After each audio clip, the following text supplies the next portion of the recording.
मदन एक ऑटो चालक था और उसी से अपना गुजारा करता था। एक दिन वह ऑटो लेकर कहीं जा रहा था। अचानक ट्रैफिक पुलिस ने उसे रोक लिया और कहा, तुमने ट्रैफिक नियमों का उल्लंघन किया है, तुम्हें जुर्माना भरना पड़ेगा। मदन ने हैरानी से पूछा, मैंने कौन सा नियम तोड़ा है? पुलिस वालों ने जवाब दिया, या तो जुर्माना भरो वरना हमारे साथ थाने चलो। थाने का नाम सुनकर मदन को उम्मीद की किरण दिखी।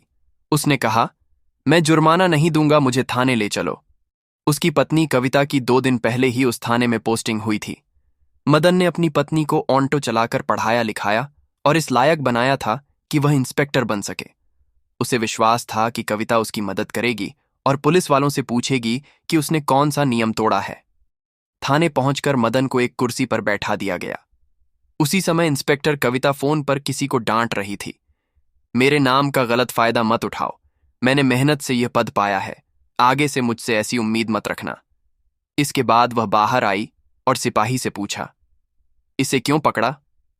सिपाही ने जवाब दिया, इसने ट्रैफिक नियम तोड़ा और जुर्माना देने से मना कर रहा है।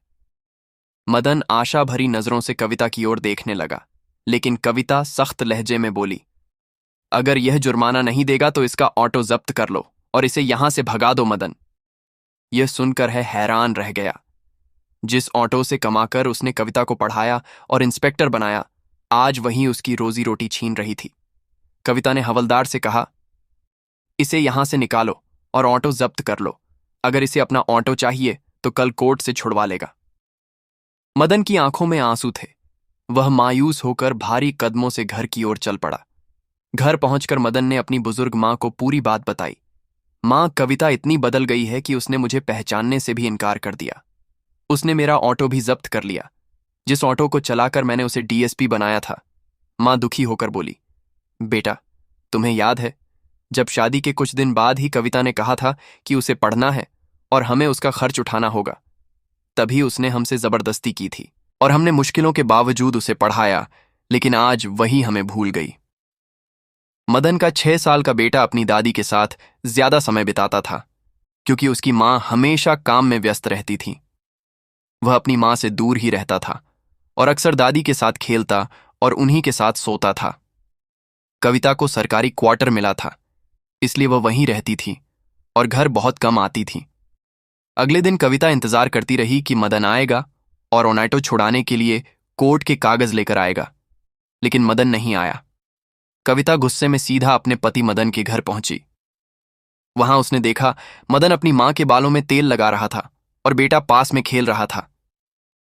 किसी का भी बच्चे की तरफ ध्यान नहीं था, लेकिन बच्चा खुश था और मजे से खेल रहा था। कविता ने गुस्से में कहा, तुम यहां आराम से बैठे हो और ऑटो छुड़ाने तक नहीं आए। मदन ने कुछ नहीं कहा, बस चुपचाप बैठा रहा। उसकी आंखों में एक अजीब सी उदासी थी, मानो उसने सब कुछ खो दिया हो। कविता अपने पति और सास पर गुस्सा करने लगी और बोली, तुम लोगों को बच्चे संभालने भी नहीं आते? क्या इस तरह बच्चे संभाले जाते हैं? अगर इसे कुछ हो जाता तो कौन जिम्मेदार होता? मदन ने कविता की ओर देखा और शांत स्वर में कहा, तुम क्या कह रही हो? बच्चे संभालना नहीं आता। इसे जन्म से लेकर अब तक मां ने ही पाला पोसा है। उन्हें अच्छे से पता है कि बच्चे की देखभाल कैसे करनी है। तुम इस बारे में कुछ मत कहो तो अच्छा होगा। मदन की बात सुनकर कविता गुस्से में भड़क गई और बोली, तुम ऑटो लेने के लिए क्यों नहीं आए? मैंने सारा इंतजाम कर रखा था, फिर भी तुम समय पर वहां नहीं पहुंचे। मदन ने ठंडी सांस ली और कहा, अगर तुम्हें इतनी चिंता थी तो उसी दिन थाने में कह देती कि मेरा ऑटो जब्त ना किया जाए। तुम तो बड़ी अधिकारी हो, असलियत पता कर सकती थी, लेकिन शायद तुम्हें लगा कि मैं तुम्हारी वर्दी का फायदा उठाना चाहता हूं, जबकि मैंने कोई गलती की नहीं थी। कविता चिल्लाने लगी, तुम गंवार लोग क्या जानो कि ड्यूटी कैसे की जाती है। तुम लोग बच्चे की भी सही से देखभाल नहीं कर सकते। इतना कहकर उसने अपने बेटे का हाथ पकड़ा और उसे कमरे में ले गई। वहां उसने बेटे के सारे कपड़े और सामान पैक किए और गुस्से में बोली, मुझे तुम जैसे गंवार इंसान के साथ नहीं रहना। मैं कब तक तुम लोगों की बकवास सुनती रहूंगी? मदन ने शांत स्वर में कहा, अगर तुम्हें ऐसा सही लगता है तो वैसा ही करो। लेकिन उनका 6 साल का बेटा रोने लगा और दादी की ओर इशारा कर बोला, मुझे मम्मी के साथ नहीं जाना। मैं पापा और दादी के साथ ही रहूंगा। बच्चे की बात सुनकर भी कविता नहीं रुकी। उसने बेटे का हाथ खींचा और उसे जबरदस्ती अपने साथ सरकारी क्वार्टर ले गई। जब यह बात कविता के माता पिता को पता चली तो उन्होंने उसे बहुत डांटा, लेकिन कविता अपनी वर्दी के घमंड में थी और बोली, मुझे किसी से कोई मतलब नहीं। उसकी इस बात से उसके माता पिता बहुत दुखी हुए और उससे बात करना बंद कर दिया। उसका भाई भी उसे समझाने की कोशिश करता, लेकिन वह उसे भी बुरा भला कह देती। धीरे धीरे कविता सबसे लड़ती गई। कविता ने अपने बेटे की देखभाल के लिए एक नौकरानी रख ली थी। एक दिन दोपहर में वह नौकरानी बच्चे को बाजार लेकर गई। उसी समय मदन की मां भी वहां कुछ खरीदारी करने आई थी। जैसे ही बच्चे ने अपनी दादी को देखा, वह दौड़कर उनके पास गया और उनसे लिपट गया। उसकी आंखों में आंसू थे। उसने रोते हुए कहा, दादी, मुझे तुम्हारे साथ रहना है, मुझे मम्मी के पास नहीं जाना। मम्मी तो एक गंदे अंकल के साथ रहती है और वे दोनों मुझे मारते भी हैं। दादी घबरा गई और बोली, बेटा, तुम क्या कह रहे हो? मम्मी किस गंदे अंकल के साथ रहती है? बच्चे ने जवाब दिया, मम्मी के घर एक अंकल रोज आते हैं। कभी कभी छुट्टी वाले दिन पूरा दिन रहते हैं और रोज शाम को जरूर आते हैं। अगर मैं सोता नहीं हूं तो मम्मी और वह अंकल मुझे मारते हैं। इसलिए अब मैं सोने का नाटक करने लगा हूं। जब वे दोनों साथ होते हैं तो घंटों बातें करते हैं और जोर जोर से हंसते हैं। मुझे यह सब देखकर बहुत बुरा लगता है। दादी, मुझे अब मम्मी के पास नहीं रहना। इतने में नौकरानी बच्चे को ढूंढते हुए वहां आ गई। उसने देखा कि बच्चा अपनी दादी से लिपटा हुआ था। वह जल्दी से बच्चे का हाथ पकड़कर खींचने लगी, लेकिन बच्चा रोते हुए बोला, मुझे मम्मी के पास नहीं जाना, मुझे पापा और दादी के साथ रहना है। दादी ने नौकरानी से कहा, कोई बात नहीं, तुम आराम से अपना सामान खरीद लो, तब तक मैं बच्चे के साथ बैठी हूं। दादी का मन था कि वह अपने पोते को अपने साथ ले जाए, लेकिन वह मजबूर थी। नौकरानी ने साफ कहा था, मेरी मालकिन ने सख्त हिदायत दी है कि यह बच्चा उनके पास नहीं जाना चाहिए।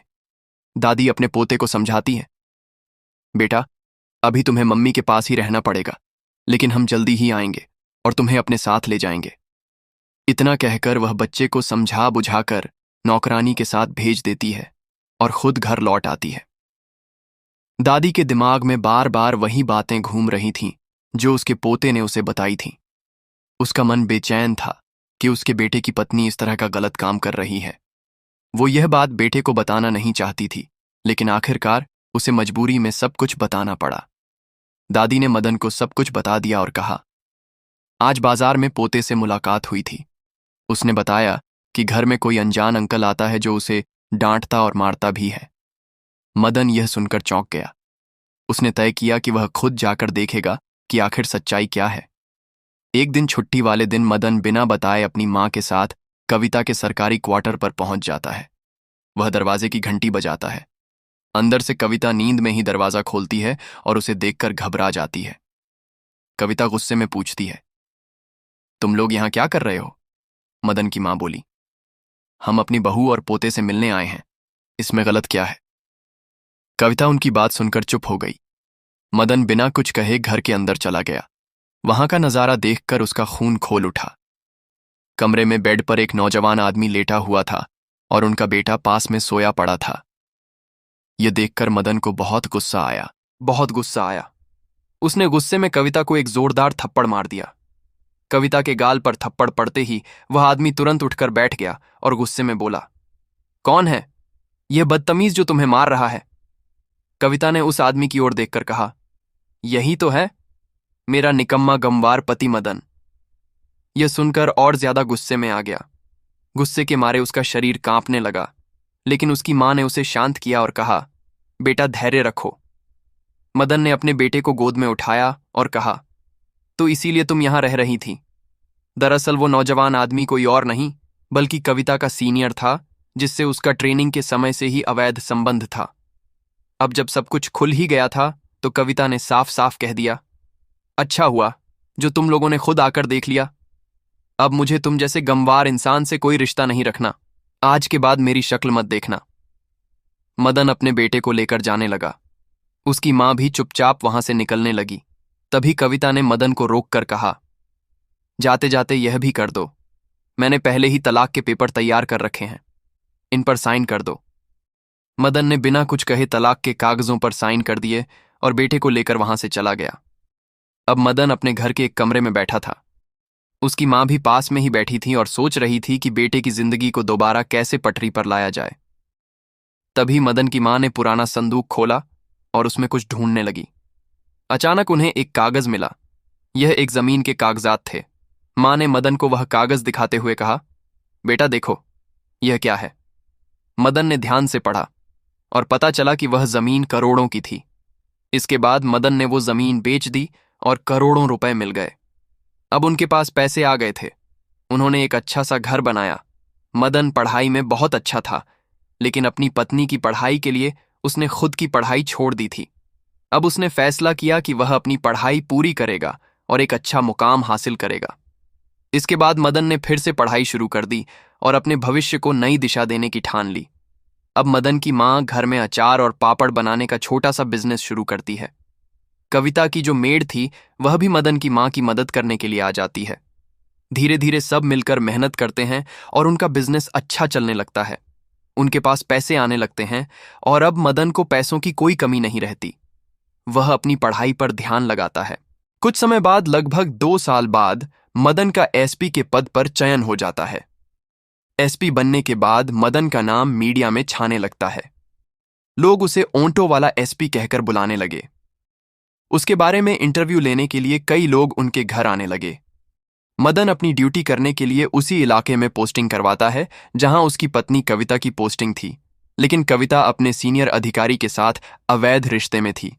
उस अधिकारी ने कविता का एक वीडियो बना लिया था जिसमें वह रिश्वत ले रही थी।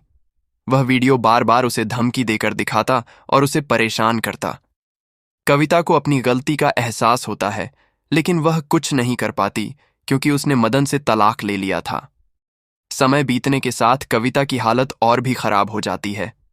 वह जानती थी कि उसका प्रेमी पहले ही शादीशुदा था और उसके 2 बच्चे थे। एक दिन उसने उस व्यक्ति से यह सवाल किया तो उसने उसे धमकी दी, अगर तुम मुझसे कुछ भी कहोगी तो मैं तुम्हारा वीडियो सबको दिखा दूंगा और तुम्हारी नौकरी भी चली जाएगी। इस डर से कविता चुपचाप अपनी जिंदगी जीने लगी। उसने खाना पीना छोड़ दिया, अच्छे कपड़े पहनना बंद कर दिया और उस आदमी ने उसे फोन भी रखने से मना कर दिया था। एक दिन जब एसपी साहब के स्वागत के लिए पार्टी रखी गई और उस पार्टी में कविता को भी शामिल होनी थी, वह जब पार्टी में शामिल हुई तो उसे स्टेज पर बुलाया गया और कुछ शब्द कहने के लिए कहा गया। जैसे ही वह स्टेज पर चढ़ी, उसे चक्कर आ गए और वह बेहोश होकर गिर पड़ी। कविता को अस्पताल ले जाया गया। मदन, अब जो एसपी थे, वे देखते हैं कि वही कविता जो पहले घमंड में रहती थी, आज बहुत कमजोर हो गई थी। वह अब ठीक से खा भी नहीं पा रही थी। अस्पताल में डॉक्टर ने कहा कि कविता की हालत कमजोरी के कारण खराब हुई है। मदन को यह सुनकर बहुत हैरानी हुई। वह सोचने लगा, एक इंस्पेक्टर को ऐसी कमजोरी कैसे हो सकती है। कुछ दिन बाद कविता सोचने लगी कि वह भी मदन से मिलेगी और उसे सारी सच्चाई बताएगी। तभी एक दिन जब कविता मार्केट में जा रही थी, उसे अपनी सास मिल गई। वह अचानक अपनी सास के सामने आकर खड़ी हो गई और कहा, माँ जी, आप कैसी हैं? सास ने चश्मा नहीं पहना था और उसे पहचान नहीं पाई।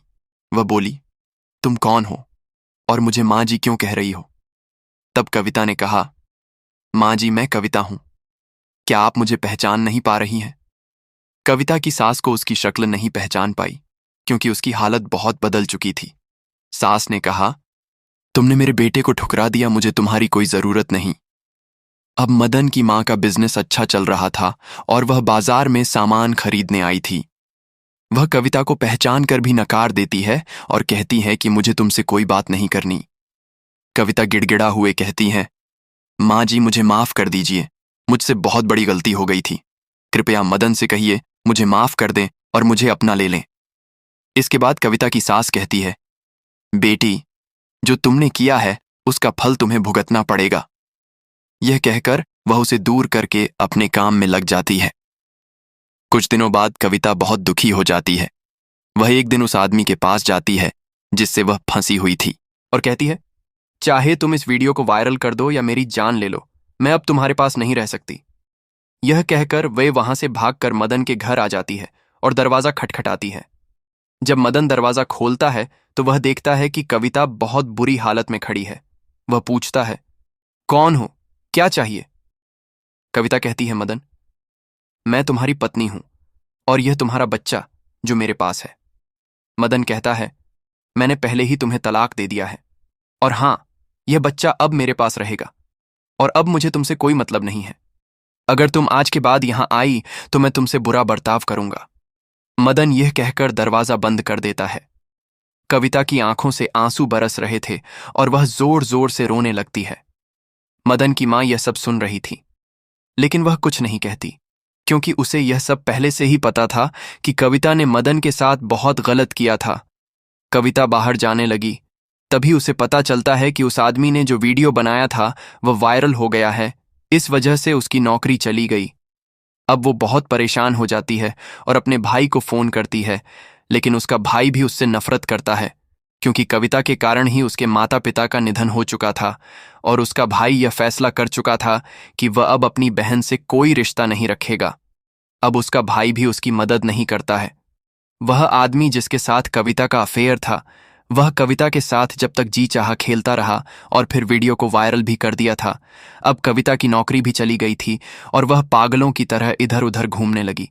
कुछ दिनों बाद उसकी इतनी तबीयत खराब हो जाती है कि एक दिन उसकी मौत हो जाती है। दोस्तों, यह कहानी हमें यह सिखाती है कि गलत रिश्ते और गलत फैसले इंसान की जिंदगी को बर्बाद कर सकते हैं। अगर कविता ने अवैध प्रेम प्रसंग नहीं रखा होता तो उसका जीवन अलग होता। लेकिन यहां मैं आप सबसे एक सवाल करना चाहता हूं, क्या इस समाज में अगर कोई पुरुष ऐसी गलती करता है तो क्यों उसे माफ कर दिया जाता है? क्यों औरत को उसकी गलती की माफी नहीं मिलती?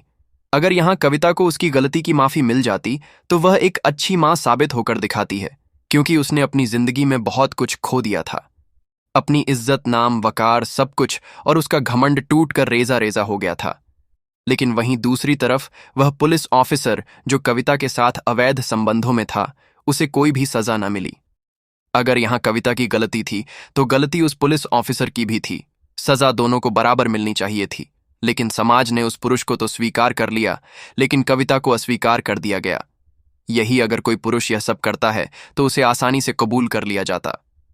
आखिर क्यों, आप क्या सोचते हैं? कविता और मदन के बारे में अपनी राय कमेंट बॉक्स में लिखें और दूसरों के साथ भी शेयर करें। इन कहानियों का उद्देश्य सिर्फ सभी को सीख देना है, ताकि हम अपने जीवन में सही फैसले लें। हम आगे भी इसी तरह की कहानियां लाते रहेंगे। जय हिंद, जय भारत। धन्यवाद।